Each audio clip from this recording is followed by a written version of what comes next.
fall asleep at the wheel, I hit the gas, I go through a 4-way intersection unscathed, go through a pole and a tree, literally the width of my car, up a grass knoll into a brick wall, and land in a cemetery.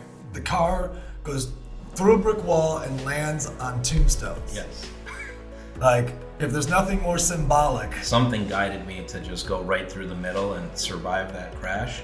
And at that moment, I realized I got to make a change. Like, the trajectory of my life was headed for disaster.